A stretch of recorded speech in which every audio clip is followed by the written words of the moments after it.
Heel indringend kijken. We're sitting here in a new location. What gives? What's happening here?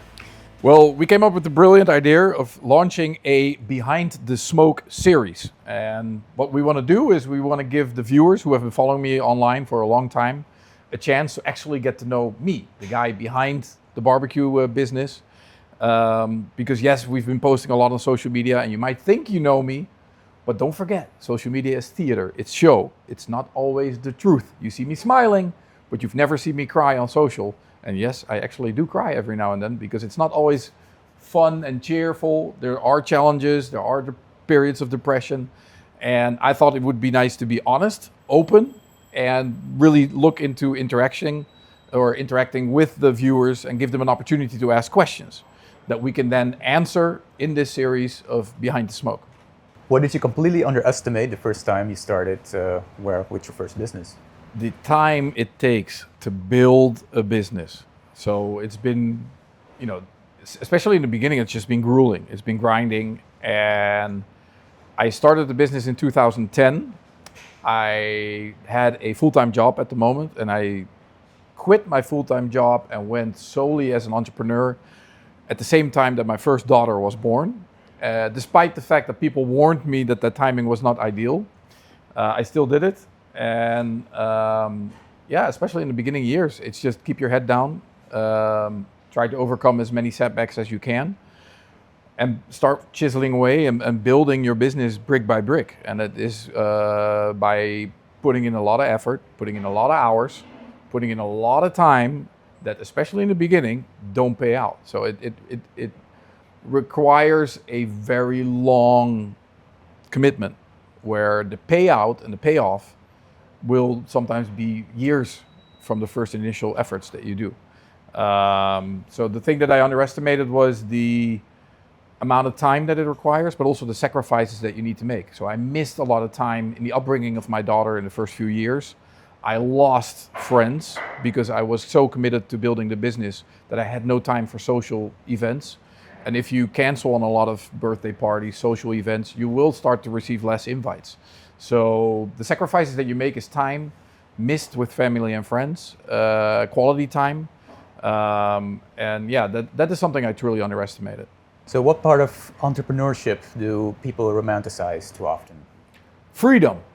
Become an entrepreneur and you're totally free to schedule your own, social outings. You can always go on vacation whenever you want. So my staff has 5 weeks of vacation a year. I get lucky if I squeeze out 2 a year because I will be gone, but it's mostly work related. I travel for work. When I'm on vacation, shit happens at work that require me to jump back on the bandwagon. So it's an illusion. As an entrepreneur, you're always carrying the weight of responsibility. And if something goes wrong, you always need to be there to support your team and to help them through the efforts that are presenting themselves. So the biggest misconception is that it's a world of freedom, where I sometimes find it more a golden prison. Yes, it has benefits. It has good rewards if you're successful, but it requires a lot of stress resistance. Sometimes I compare being an entrepreneur to a boxing sack.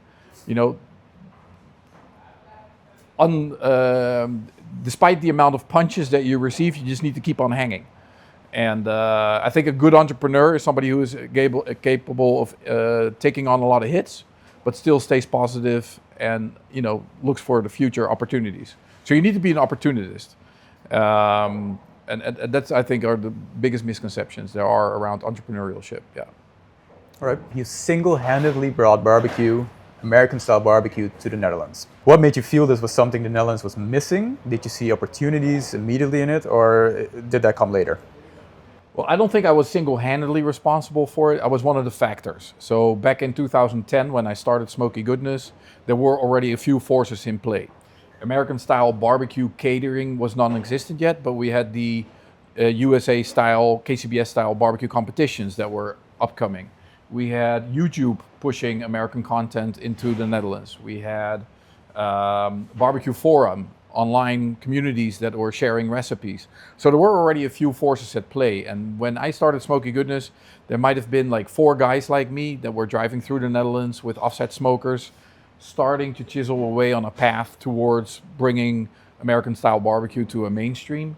And no, I did not see it as a business opportunity at first. I was just an enthusiast who had gotten to know American-style barbecue in America through my American wife. I was amazed by it, by the slow cooking process that takes place, the craftsmanship that goes into it. And I was shocked by the contrast of existent barbecue catering in the Netherlands, where it's like this, a lot of food for low pricings, frozen meats from industrial productions. So there was a big gap there. And I thought it would be fun, just as a hobby, to introduce the amazement that I had personally experienced in America to the Dutch audience. So I, together with 2 colleagues from my current work, we started Smoky Goodness. We did a trial event at the Rollende Keukens, which is a street food festival, and we just started trying.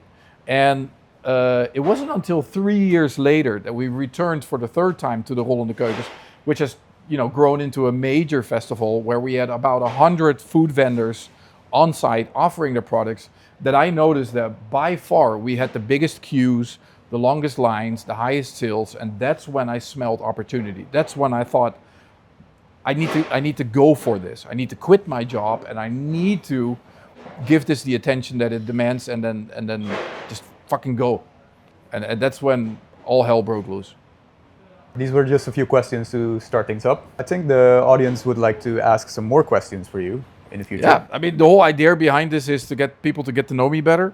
So if you're watching this, if you have a question, post them in the comments below. We'll take them up and we'll answer them here in this beautiful setting. And don't forget to subscribe. Smash that follow button. Smash that like button. Smash that follow button.